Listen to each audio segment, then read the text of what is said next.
Psychological hurdle as much as anything. Finding a racket that felt like an extension of my hand was not easy, and then switching to the X-Red felt really comfortable, and it was giving me more than my prior racket was giving me. It's giving me more stick on the ball, but it still felt comfortable. I could still create angles, and for me that's what I'm looking for. When I'm on the court playing, I don't want to ever look at my racket and wonder if I made a mistake, whether it's because the racket did something that I wasn't expecting.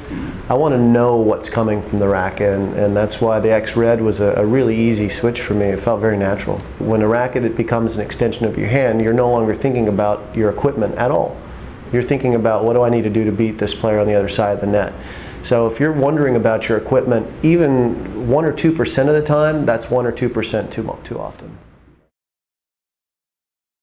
Well, it's a little thicker racket than the X-Red, than that series, and it has a little bit more pop to it. I'm not the savant of technology to tell you exactly why. I mean, we have to ask the engineers why that's the case. I just know it to be true. I know that it's easier power for me consistently.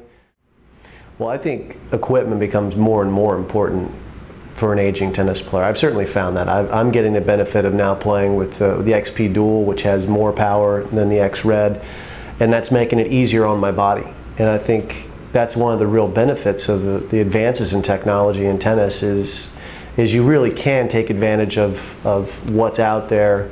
I've tried plenty of rackets that are hollow, which predominant racket in the marketplace tend to be these days.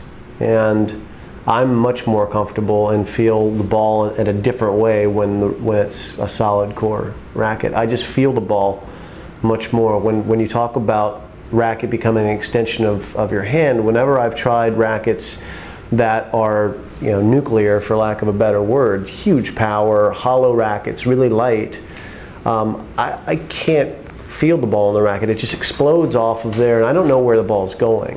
And when I play with the Donnay rackets and their solid core rackets, I know where the ball's going, and I know who to blame when I miss, and I also take the credit when I make a shot. So the racket becomes part of me, and I don't have to wonder. And I hate wondering too much when I'm on the tennis court. I like to wonder off court. Lots of wondering off the court. Don't want to wonder on the court too much.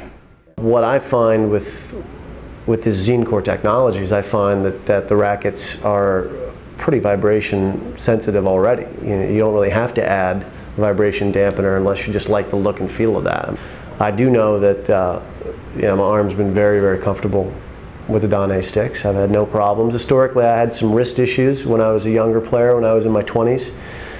From the way I hit the ball, I catch the forehand a little bit like that, and especially on the forehand volley, I would have some tenderness right in here, and no problems at all with the Donnay so far. So, knock on wood, I'm doing all right.